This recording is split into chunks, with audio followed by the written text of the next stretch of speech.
ఇంత దౌర్భాగ్యమైనటువంటి పరిస్థితుల్లో కూర్చొని కూడా Yes. అంత ఘనంగా మాట్లాడగలిగినటువంటి వ్యక్తి ప్రపంచంలో ఎవడైనా సిగ్గు లజ్జ లేకుండా మాట్లాడగలిగిన వ్యక్తి ఉంటే ఈ మహానుభావుడు తప్పితే ఇంకెవ్వడే కాని ఉన్నాడు. నిజంగా గొప్ప మహానుభావుడైన అవును, అంత దారుణంగా అంత గొప్పగా అబద్ధాలను చెప్పేటువంటి వ్యక్తి ప్రపంచంలో ఎవడు దొరకడు. ఒక చిన్న ఉదాహరణ,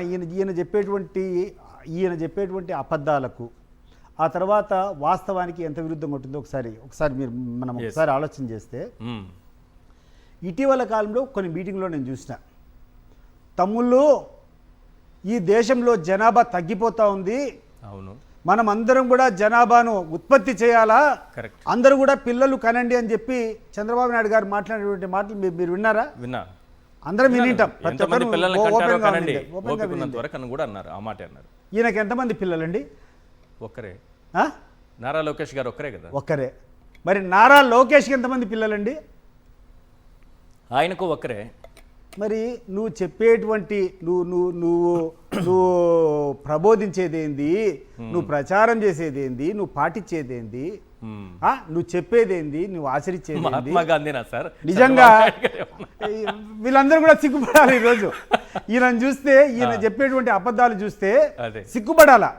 బట్ ఒకటి చంద్రబాబు నాయుడు అనుకుంటాడు, నేను పిల్లి కదా, ఇది పిల్లి సామెత, మేము చిన్నప్పుడు చెప్తాన్నారు, పిల్లి కళ్ళు మూసుకొని పాలు తాగుతాయి ఎవరు చూడలేదులే అనుకుంటుందట. అవును, కానీ ఆ పిల్లి ఒకటి చూడడం లేదు, ప్రపంచం అంతా చూస్తూనే ఉంటుంది. అది చంద్రబాబు నాయుడుకు నిదానంగా అర్థమవుతుంది. ఆయన కూర్చొని ఈ రకంగా అబద్ధాలను పదే పదే చెప్పేటువంటి ప్రయత్నం చేయడం వల్ల ప్రజలు పిచ్చోళ్ళు కాదు, కానీ రాను ఇటీవల ఒక ఓపిక పెరిగిపోయింది జనంలో.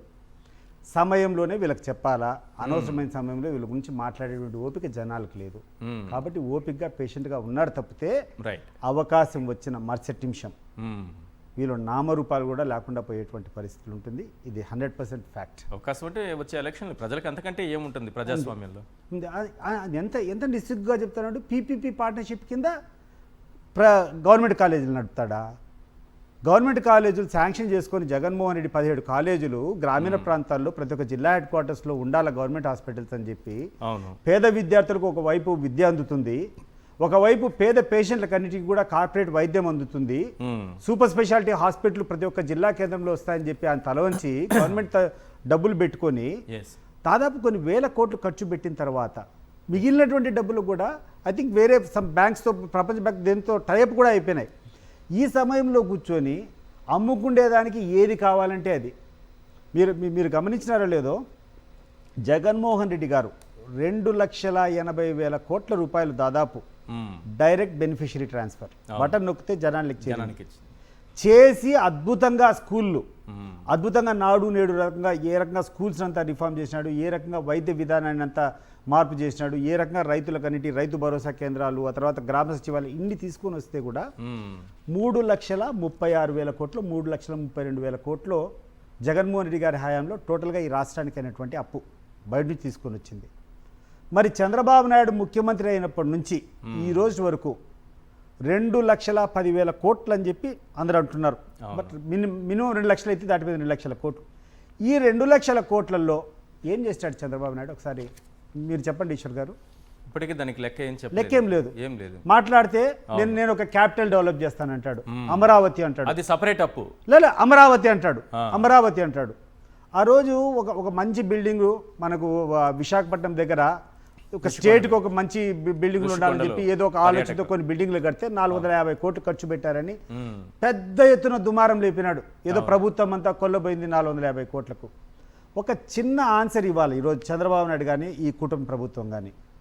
ఈరోజు అమరావతిలో ఉండేటువంటి డీవాటరింగ్ అంటే వీళ్ళు తొగినటువంటి గుంతల్లో ఉన్నటువంటి నీళ్లను ప్రతి సంవత్సరం తీసి పంపు చేసేదాన్ని, బయటికి పంపు చేసేదానికి ఎన్ని వందల కోట్లు ఖర్చు అయిందో ఈ ప్రభుత్వం ఏమైనా చెప్తుందా?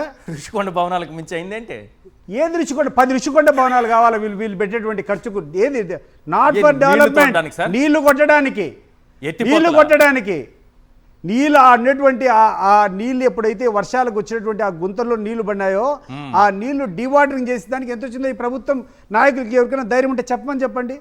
అడిగితే ఎవడు మాట్లాడేవాడు లేడు. మేము అనేక ప్రశ్నలు దీన్ని సంధించినాం. ఎస్ ఆర్టీఐ యాక్ట్ కింద కూడా పెడుతున్నాం, కొన్ని పెడుతున్నారా? సమాధానం కూడా ఇవ్వడం లేదు. ఆర్టీఐ యాక్ట్ కింద ఆసక్తికరమైన పెడుతున్నాం. RTI లో రాబోయే కాలంలో ఆసక్తికరమైన చూస్తారు ఇంకా సమాధానం వస్తుంది. ఎన్నెన్ని చేస్తారు. ఎందుకంటే Yes. వెంటనే ప్రభుత్వం, కొత్త ప్రభుత్వం మీద వెంటనే పడితే బాగుంటుంది. మనం కూడా కొంచెం సమన్వయం పాటిస్తున్నాం. ఎస్ కాకపోతే ఇది పూర్తిగా దారి తప్పింది. Right. ప్రజలందరినీ లూటీ చేసే విధానం తప్పితే, దోచుకునే విధానం తప్పితే రైట్ ఇంకోటి ఏది కనపడంలా. ఎస్ ప్రభుత్వ కళాశాలలు ప్రభుత్వం నుంచి నడిపేదానికంటే ప్రైవేట్ వ్యక్తికి ఏదన్నా అప్పచెప్తే దాని వెనకల మతలబ్ ఉంటుందా లేదా? ఈశ్వర్ గారు, ఖచ్చితంగా ఉంటుంది. ఇది ఖచ్చితంగా ఉంటుంది, అంతే. జగమెరిగిన సత్యమా కాదా? 100 రూపాయలు సార్ ఒక ప్రభుత్వానికి సంబంధించినటువంటి ఒక ఆస్తి ఒక ప్రైవేట్ వ్యక్తికి ఇస్తా అంటే టేబుల్ కింద జరిగేటువంటి వ్యవహారాలు కామనా కాదా? ఇది దారిలో పోయినటువంటి గ్రామంలో ఉన్నటువంటి ఒక ఆర్డరీ పర్సన్ అడిగినా కూడా చెప్తారు. ఎస్ మరి ఇంత బహిరంగంగా కుంభకోణాలు చేసి ఇంత ధైర్యంగా కూర్చొని మళ్ళా లక్షల మందిని వీళ్ళ దగ్గర అధికారం ఉంది కదా అని చెప్పి బస్సులు Right. పెట్టుకొని వచ్చి కూర్చొని మీటింగ్లు అందులో నాకు ఒక చేసుకునేటువంటిది ఆసక్తికరమైన సన్నివేశం కనిపించింది.